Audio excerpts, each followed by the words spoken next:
everyone, and welcome to your daily sports update. I'm Dylan Hibbard. The 7th-ranked UCO football team had their senior day Saturday afternoon, but all eyes were on the chance to secure the MIAA title for the first time in school history. And congratulations to your UCO Bronco football team as they clinched the MIAA title with a 55-38 win over Emporia State. The Broncos finished the season 10-1 and make the playoffs for the first time since 2003. Senior day was all about the offense as UCO set the school record for total yards in a single game with 680. Star receiver Terrell Davis finished off his record-breaking season with 15 catches, 203 yards, and 1 touchdown. Jalen Cottrell and Mason Williams had the running game in full force, combining for 31 rushes, 205 yards, and 4 touchdowns. The Broncos' first home playoff game since 1998 is set to kick off this Saturday at Chad Richardson Stadium at 1 p.m. as they are set to face off against Ouachita Baptist Tigers. Both teams are 10-1, so this should be an amazing game. Now to the court, UCO volleyball wrapped up their season with 2 sweeps at home against the Washburn Ichabods and Emporia State Hornets. Volleyball finished their season with an amazing 27-2 record, good enough for the 3 seed in the tournament. The Broncos will play their first-round playoff game this Thursday against Emporia State. The Broncos are coming off just beating the Hornets 3-0 with senior Addison Wimmer leading the way with 12 kills. Game time is scheduled for 2:30 at the Civic Arena in St. Joseph, Missouri. Back to the pitch, UCO soccer is coming off an MIAA tournament title run where we would see the Broncos beat Northeastern State 1-0 and then upset the number 1 seed Washburn to make it to the title game against Central Missouri. Unfortunately for the Broncos, they could not go all the way after suffering a 1-0 loss to the Mules and being runner-up in the tournament. Soccer is now waiting for tonight at 6 p.m. when the Division II selection show for soccer comes on to see who makes the postseason and have a chance at the national title. Now onto some winter sports as the Broncos basketball is getting in the flow of the season.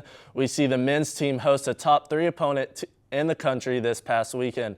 This game was back and forth with the Broncos even leading at half by 7, but with a 51-point second half for West Texas A&M, that would be too much as the Broncos would fall 85-78.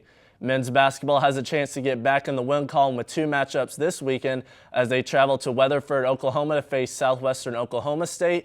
And then on Sunday afternoon, the Broncos will be back here at Hamilton Fieldhouse hosting Oklahoma Science and Arts Drovers at 4 p.m.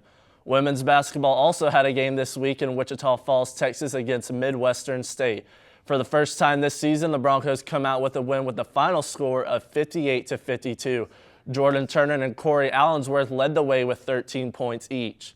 The women's team has a busy week that starts tomorrow as they will host the 22nd-ranked Southern Nazarene here at Hamilton Fieldhouse at 5:30 p.m. Thursday night, the Broncos will travel to Searcy, Texas to face Harding at 12 p.m. and then close out the week. They will be back home hosting Southwestern Oklahoma State Saturday at 6 p.m. Now to the wrestling mat as the 2nd-ranked UCO Bronco wrestling team had a weekend spent in Springfield, Missouri at the Drury Open. The wrestling team took 21 people to the Open and 13th place with 4 of those winning. Stud Morrison won at 125, Pete Rowley won at 133, Josh Taylor won at 141, and Emmanuel Skillings at 197. Both Rowley and Taylor knocked off ranked opponents at the event. The team also had 2 runner-ups, 3 third-place finishers, and a 4th-place finisher, and 2 consolation winners. The wrestling team is at home for the first time this season on Friday night as they will host Ouachita Baptist at 7 p.m. Lauren, Ian, I was not able to make the football game this week. How was the environment out there? The environment was incredibly loud. It was a good energy. The crowd was phenomenal. The team was phenomenal, and it's amazing that the Broncos were able to get the MIAA title. Did you go see any sports this weekend, Dylan? I was not able to make it. I was watching a lot of it online, but I'm going to be here next week for the playoff games for sure. Sounds good. Thank you very much, Dylan.